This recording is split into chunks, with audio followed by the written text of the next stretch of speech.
आई का आए हो दुकान आई बैठी दादी ने जरा बात से बैठी कहीं बैठी आई एने बैठी ओने ए नहीं बैठ जाई ओने रह दी हम्म, पानी ओने लिए आई तो अरे का पानी ले आके पियो हमरा तो बड़ा भारी टेंशन हो गइल अब काची के टेंशन बा भइल टेंशन बाकी आदमी 3 आदमी बड़ा 7,000 रुपया लेके अइनी 7 लाख रुपया लेके हम अइनी आ एगो मझिला हड़प गई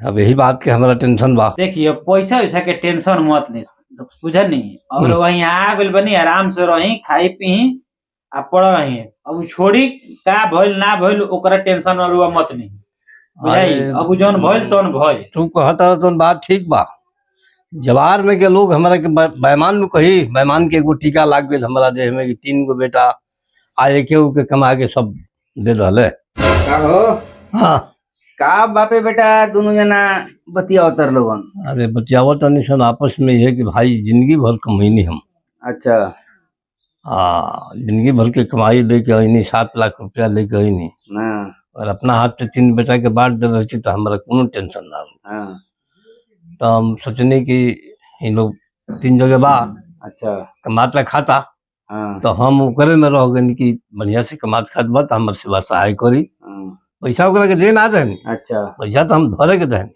हम्म, कमाता खियाई पियाई दिन कट जाई अपन बांट लो बाद में तो देखो जे 3 महीना रख के या घर से निकाल डालो 100 रुपया एको गुना डालो कर 100 रुपया खिया देनी एकर मतलब ई पैसा ही बेईमानी कर ले। बेईमानी लुट गई पैसा 3 महीना में के लगनी 7 लाख रुपया आदमी खा जाए। अब कैसे हम बताई हैं? अब वो लड़का के ना धनी ये लड़का के ना धनी जवार के लोग हमारा के बेईमान कहता आ कहबे करी कहबे करी हमरा से ऐसन गलती है भइल बा वही टेंशन में तो बानी का कोनो अपना लगे उपाय लगता सब तो पैसा वो हड़पिए गइले आ तार लग सब कुछ बोलले बा हाँ हैं तो उनकरा के साजे में कोई मिनट के काम बावे अनु उ सजा जाइए ढंग से उनकरा करनवल अनु हाँ आज जितना जमीन जायदाद बावे घर द्वार ये दोनों लेके संगे लिख दो।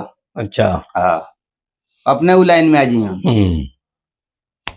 कहो तू का कहता रह बाबूजी बात तो ठीक है कहत रहनु मगर देखी गांव समाज जानता नहीं गांव समाज जैसे कि बड़ हम बनी तो गांव समाज कही कि ठीक बाबू तो माजिल होकर रहे तो गलती कैलस आई बड़ होके गलती कैलस कि बाप कहल ना बाप के मजबूरी के फायदा उठौलस आ सब जमीन ज्यादा लिखवा लेलस तो हम तो ये कहम कि एक बार चल ली आ चल के मजलू से बुला के पूछ ली कि का कहत रहन ओकरा बाद जब डिसीजन होई तो ले आई का कहत नहीं रहो पहले पूछ लिया हाँ उनका से ना पूछ तो लिया हम तो मजलू से। लिखही कहते नहीं लिख ली ना, ना, एक बार ना एक बार पूछ लिया महिला से पूछ लिया ही तो ठीक है ना तो लोग हमरा के दोषी ठहराई रोगा के ना ठहराई रुपया हड़प चल तो हम ही ने बदनाम कहा था नहीं तो एक बार पूछ लो चलिए तब अगर ठीक पूछ बा लिया तब चल के पूछा जाओ चलिए बुला के पूछ ली हाँ बैठी बुलाए छोटकू को मजलू के चलो हो बबुआ मजलू कहाँ बड़ा आवा है ना बैठो का बाबूजी बैठो इतना लोग आइल बा हाँ कुछ काम बता रहे सुनो चलो हो बबुआ लपेटो नवा है ना तो जल्दी अब काम बा तो बैठो का बाबूजी बैठो वो काम बा तारा के बुलौनी है यही खातिर हाँ कि जवानी से बुढ़ापा तक ले हम कमैनी रिटायर हो गई रिटायरमेंट के रुपया 7 लाख लेके तारा के धर के धनी आमदनी के तू अच्छा बाड़ा हमारा के सेवा सहाय कर तो 3 महीना में 7 लाख रुपया खिया के हमारा घर से निकाल दिल हम निकल के चल गई नी छोटका में छोटका जा गई तो जैसे पहुँचली तो एक नजर पर तो इहो बेगवे खोजता अरे बाबूजी बेगवा का बनी ऐसे ऐसे हाल बा आ तो रुपया और आ गई तो के खियाई रुपया के रुपया जहाँ मन करे तहाँ जाई तो जा तो हमने कहीं तो बड़को भेटा गई तो वह रखल है तो गांव के लोग तो हमारा के बेईमान कहता जे कमा के जिंदगी भर रही मझला बेटा के दे दिले 2 गो कुछ ना दिले वही छोटका के बियाह शादी नहीं कैले वो जब बात से हमारे सिर पर बा बड़को के हुए नहीं दुखे सुखे कमा के खियावत रहे खल पाखल कहे के का चाहत नहीं रुआ हम कहे कि ये चाहता नहीं कि रुपया तो सब तू हड़प रहो अकेले। हाँ तो अब हम तहरा से कहे कि चाहता नहीं 5 आदमी के बैठौले बनी कि जितना जमीन बा तो वो छोटका के नाम से हम लिख देता नहीं, रुपया के एवज में आप बड़कू के घर लिख देता नहीं। ये कैसे हो जाएगी? 3 आदमी बराबर हो जाओ, रुपया तैयार हो जाओ। ना ना ये तो ठीक नहीं रहुआ थोड़े करता नहीं। हाँ? ये होकबे ना करी ऐसा। जमीन लिखला से आ घर लिखला से इनका इतना तकलीफ आवे तो 7 लाख रुपया जो ले बड़े हाँ उ इन्हें लगा दे थे लोग, दे 2 भाग। बात तो सही, बात तो ठीक कहता रहो। जब जमीन लिखला से इनका तकलीफ बा तो रुपया में से एक आदमी के 2,33,000 होता, एक आदमी के 2,33,000 होता। कहो सामने रुपया बांट दे, जमीन ना लिखाई, जमीन जंगे रही तंगे पाओ लोग का हो तू रुपया दे देबो? इतना रुपया हमारे लायक कहाँ से आई? रुपया धइल बटे तो रुपया नहीं के धल तो इनकरा के जमीन हो लोग के आखिर ओकर भरपाई देवे के पड़ी ना तारा कि तू ही हड़प ले सब? हमारा लगा उतना रुपया नहीं के कि हम नहीं देब। खे तो बैठा तब हम चलता नहीं लिख लेवे। चलो बबुआ। सुन ना बाबूजी, हैं?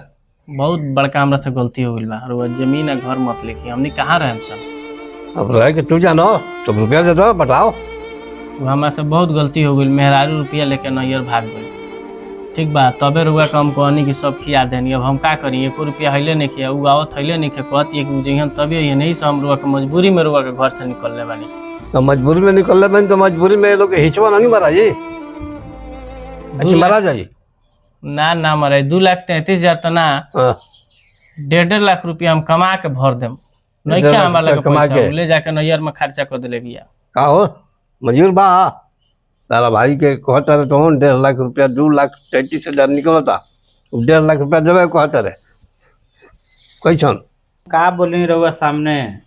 अब तो एमे हमरा कुछो बोले लायक समझे में नहीं आवत कि अब वो कहत कि मेहरारू पैसा लेके भागिए गो, तब हम का कर सकते हैं? एगो बात कही बाबूजी, बोली अगर उनका के माफ अगर ना करम रहुआ नु तो लोग हमरो के गरियाई, जानता नहीं का है? ऐसे कि लोग कहला कि बड़ भाई बाप के समान होला।